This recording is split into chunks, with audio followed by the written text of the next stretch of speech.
So we got Harvey Dalton Arnold, formerly of the Outlaws. What you doing these days in music? What am I doing? I'm in North Carolina. I was raised in North Carolina and living in the country outside of Burlington, North Carolina. I have a brand new blues band that we've been together probably since March of this year, and I'm really excited about that. We have a new CD and playing a lot and just having a lot of fun. So you guys basically play the scenes down in your area? We do. I work. I have a day job. At the time, I work with adults and teenagers with developmental disabilities, and the band we play mostly in North Carolina at this time. We're not opposed to getting out, but right now we play kind of close to home, within a couple 3 hours. Basically a weekend thing nowadays? Basically, yeah. But I've got, oh my goodness, I've got 4 gigs this weekend in a 3-day period. We're starting to really get busy. But book us something in New York, we'll be up there. New York is the place to be, I guess. Yeah, always has been. I used to love going up there. Are you in the city? Actually, I'm not in New York. I just use a New York phone. I'm in Nova Scotia, Canada. Oh, you're in Nova Scotia. I see. Okay, great. Yeah. Never been there, but I've always wanted to. Yeah, the scene is not bad here nowadays, but economy's hitting hard everywhere, and I'm sure it's hitting in your region also. Everywhere, like you said, everywhere. Are there bands and places to play and things up there? Oh yeah, there's some stuff. We got the local casinos and big venues that only big bands can play, I guess, at. But there's a whole circuit of bar scenes and stuff like that. There's music going. Oh, that's cool. So with you and your blues band, you got a lot of material that's yet to be released also? We do. Our CD that we released last month has 12 tunes, and it's primarily blues covers. I have an original on that CD. It's what we learned as we were forming our band, and since then we've already recorded another 10 songs for the next CD, and it's primarily original material. And when you record these albums, where you do these at in home studios or computers? There's a studio here. It's really nice. I think it's it might be it's a 24-36 track, and it's in the country in a little town called Snow Camp, North Carolina. But it's a professional studio, and but we pretty much go out and we'll spend 14, 16 hours at a time, and it's just really relaxed atmosphere. To the Outlaws days, now you recorded with these guys and you played some of their hit material, I'm sure, on stage. Mm-hmm. Now this band, is known for great guitar playing and stuff like that, and you're the bass player from 76 to 1980. What Correct. Can you tell me about that? Oh wow, it was a thrill. It was a wonderful experience. I was very fortunate when I joined in 76. I just happened to be at the right place at the right time. They needed a bass player, and they had asked a friend of mine to join, and my friend was convinced that he was very close to getting a record deal with his band, so he recommended me, and they heard me in a bar on a Friday night. They auditioned me Saturday. They hired me Sunday. Monday we started rehearsing, and Thursday we opened for Johnny Winter and Leonard Skinner in Birmingham, Alabama. So it happened very quickly. And the greatest thrill, of course, was playing. We played a lot of big places, Anaheim Stadium with the Rolling Stones and Madison Square Garden. But I think the greatest thrill was just playing with musicians of that caliber. It was just basically a really, really great band. How's it recording back with the Outlaws? Because you're on the albums also. Yeah, I was on 4 albums with them. It was every album was a different experience. We had a different producer every album. Probably my favorite was the first album because we used a gentleman named Bill Simzik who had produced. He did The Thrill Is Gone by B.B. King, and he had just finished Hotel California with the Eagles. And he was in Coconut Grove, Florida, in his own studio. That we were the second band to record there. The first was Hotel California. And I think just being starstruck and overwhelmed being in a major studio, and I had a couple of my tunes on that album. I averaged about a song an album, and but it was wonderful. I mean, everyone was a little different. We did a live album. That was quite an experience. I mean, you should be really thrilled too that your songs appeared also on this product. That should be a good feeling. It was wonderful because the 2 songs that were on Hurry Sundown, the first album, I had done them here in North Carolina with my old band, and just brought them in, showed them to the band and the producer, and yeah, that they liked them and included them on the album. It was just wonderful, and we changed them a little, but they pretty much stayed the same. And one of those, called So Afraid, I had covered by a bluegrass fella, J.D. Crowe in the New South, and I was honored for that. And Cold and Lonesome was on the live album, and my band now, we do that song. So it was just a great experience. And in a lot of ways, it was like any other band with some of the same problems. An ego here, or a little drug abuse there, or a wife problem here or there, and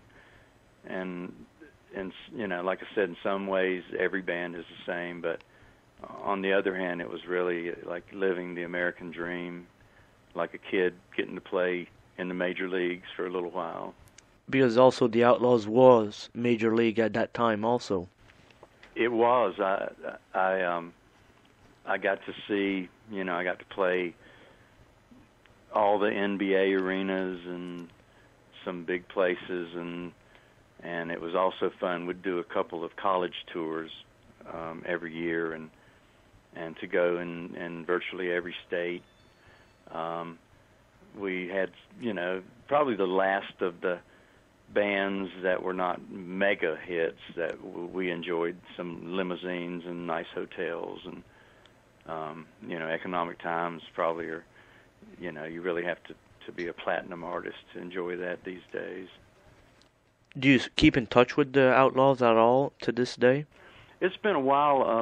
Of all of them, probably Monty Yoho, the original drummer, I keep in touch with, and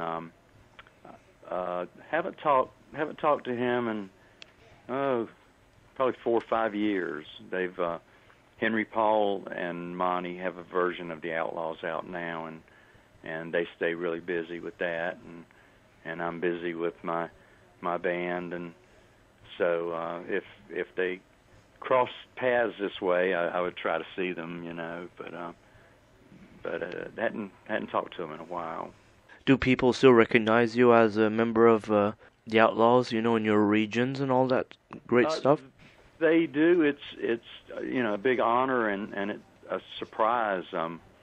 I moved where I'm living now, and it's an area I knew nothing about. I just happened to find a couple of acres in the country. I wanted to move out in a rural setting, and went to a local music store, and they recognized me. They said, "Aren't you?" Well, first they said, "Are you left-handed?" And I said, "Yeah." And they said, "Are you Harvey Dalton Arnold?" I said, "Maybe," just kidding with them. And they recognized me, and that is how I found this band. The owner of the music store had not played in a band in 12 years, and he and I got together and played, and turns out he's just an incredible guitar player, and he had friends in the area that he invited to come play, and it's I'm just really, really lucky. I mean, it's really a good band. I hope you can hear the CD. It's I'm pretty proud of it. For sure, and your new guitar player, I'm sure it's an honor for him to play with you as an Outlaws member. Yeah, I mean, it's really cool. I mean, it's after all this time that people do remember. I mean, I'm on Facebook and MySpace, and people from all over, tell me of a certain time of them and when their wife met. He and their wife met at an Outlaws show, or good memories, and that they still listen. There's a small group of people online in a Yahoo group, and it kind of amazes me that there are still some pretty hardcore Outlaws fans out there, and it is. I feel really fortunate. I do appreciate that people remember, and I think when something that great happens to you, you should not take it for granted. Do you realize that the Outlaws 2 appeared on Guitar Hero and the stuff for kids now for the PlayStation systems and all that, and this could be a revival of it? I heard there's a version of Greengrass and High Tides, and I haven't heard it because I would suck at Guitar Hero, but that's really neat. I mean, to pass it on, that's almost like passing a torch to a new generation or something. And I think that, gets the kids of today that would not have a clue. It gives them at least an idea. Wow, this is a great band. I should maybe check it out. You're right. And I'd like to see some kid playing Guitar Hero to that, because I imagine that song is a challenge. It is. It is. And today, with the internet and all that, you keep active online and you talk to the people. What do you think of that? It's a great tool, compared to back in the day with the Outlaws, which you couldn't talk to your fans that much, I'm sure, at that level. I mean, you'd get an occasional letter, and it's astounding. I mean, I don't consider myself technically savvy by any means. I'm very, very slow, but I am absolutely amazed at the, like Facebook will recommend friends, and it's just amazing. And the old friends that I've hooked up with since I've been on Facebook, and people from all over the world. I mean, I have friends from France and Germany. I mean, it's truly mind-boggling. And now I'm talking to you from Nova Scotia. That's just amazing, and that was via good old Facebook. Good old Facebook. Yeah, it's bringing the world together. And it's making the world really small. It's amazing. I every time I go on, I'm just kind of in wonder of it all. Well, Harvey, it's been a real pleasure talking to you. Looking forward to hearing your new material. Okay, you can go on Facebook. I have a Harvey Dalton Arnold Blues Band Facebook page, and I have my own Harvey Dalton Arnold page. We have some material on, it's called ReverbNation.com. I think we have like 6 songs that you can listen to there, and you can order our CDs on the band Facebook page. So yeah, check it out. I'd like for people to hear it, and I'd like to know what people think of it. Well, Harvey, it's been a pleasure talking to you, and wish you luck and success with what you want to do in life. It's great to see that you're still doing it. Well, thank you, and send all my love to Nova Scotia. I think that's just wow that I'm giving an interview to a faraway land. It's wonderful, and I know the spirit and the love there is the same as here, and that's just great. And send my hellos. We sure will. Well, Harvey, you have a great evening. Okay, thank you so much. And keep in touch on Facebook. Hey, you too, please, okay? All right. Have a good evening. Bye-bye.